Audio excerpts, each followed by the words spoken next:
Testing looks good.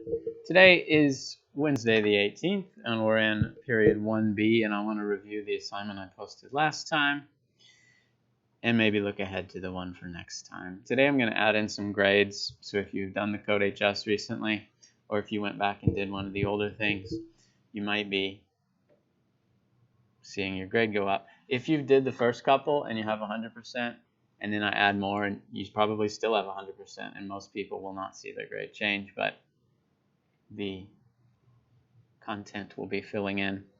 So last time I wasn't here, but I posted this assignment. So let's take a look. If you're on CodeHS, you can do their tutorials, and we have been, and we'll do a couple more. But you can also use a feature called Sandbox, which allows you to just open up a blank file and start typing. So let's show an example of that.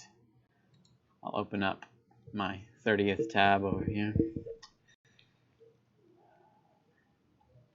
So you could do your courses, all your stuff, but on pretty much any screen in the site, you get this bar at the top, and the first option is Sandbox.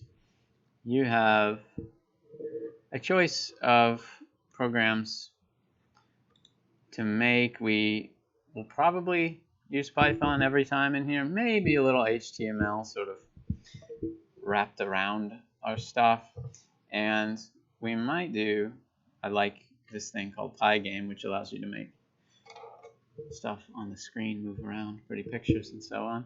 But most of the time you're going to be clicking this. Python 3 is just the most recent. I think 3.6 is the most recent version of Python. So let's hit create, and we get a nice blank doc. In the middle we have our code. On the left we have our files, and currently there's only one, but later we might do stuff where we have multiple docs of Python, or you might have images or audio files or something else in the mix.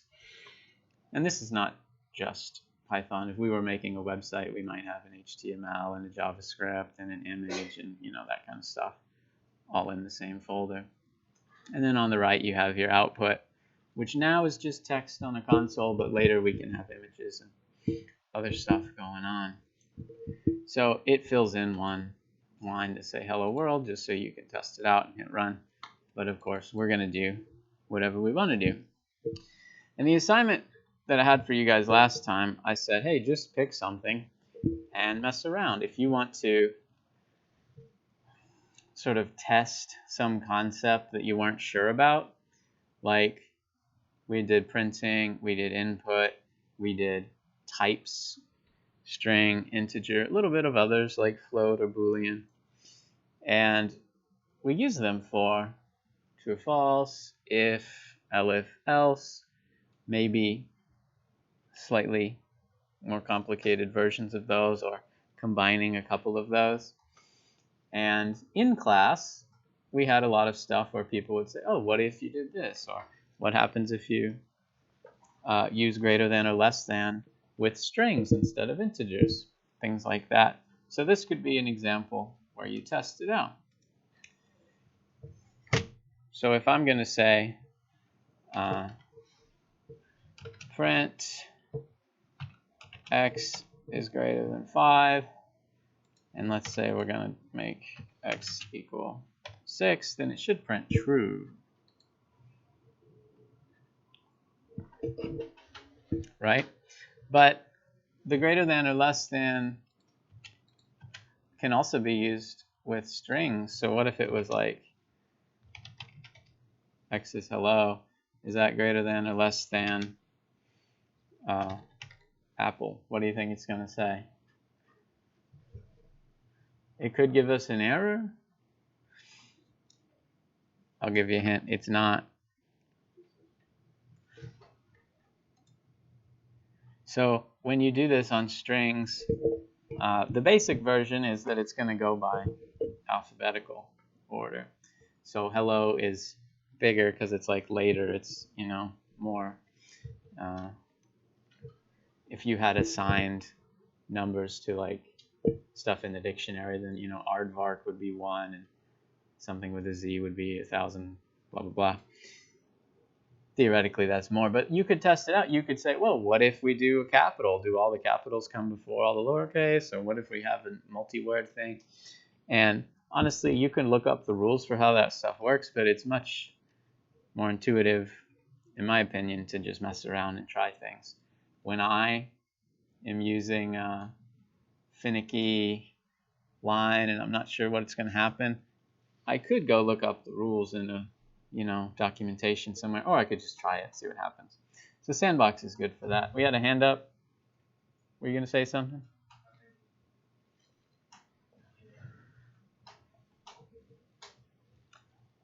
This assignment is for that. I want you to just pick something and try it. But it's also a way to practice opening the sandbox, using it, making sure your thing runs, and then making sure you know how to share it.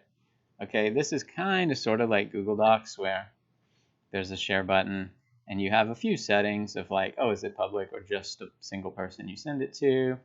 Do you want them to see the code or just see the output? And you want to copy that link instead of copying the link from the URL bar, which again, kind of like Google Docs. You can copy the URL bar and it might work or it might not. It depends on your settings and who you're sending it to, blah, blah, blah.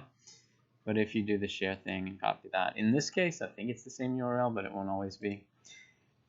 And turn that in on the private comment on Google Classroom. This is just practice for this kind of thing so that when you make something later and turn it in, then I know it works and I know you know how, and we know it's going to be smooth. So a couple people already had. I think I saw it said 3 turned in, but it's not a big deal. If you want to mess around with that today, feel free. If you're still working on CodeHS Unit 3 and 4, make sure you do that soon because I'm going to be grading it soon.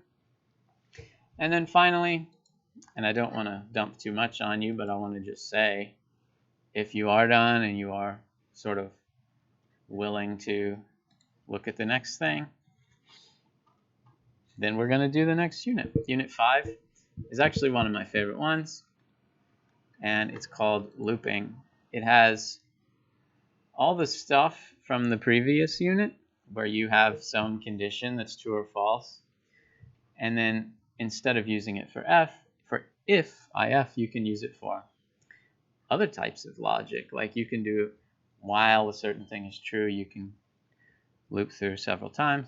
Or you can use for, like you're giving a certain range for 1 to 5, or for each of these variables in a list or something. You can use keywords break to get out or continue to do it again. You can have some that are inside of each other, like sort of two-dimensional thing where you make rows and columns, or a thing where you have a loop and each time it might happen if a certain thing is true, or it might not, and then loop again and see if it changes. These are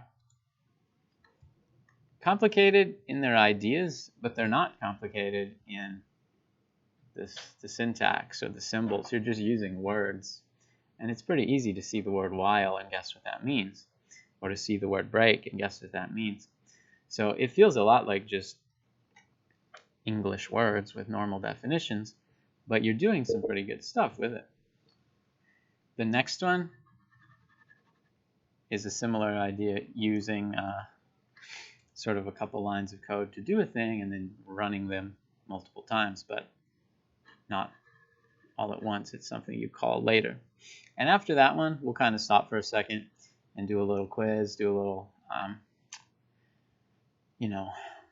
assessment. I don't want to make it sound like a big thing, but use our knowledge in some way. And then we'll come back to this and do these guys and these guys for storing and manipulating data and stuff a little later.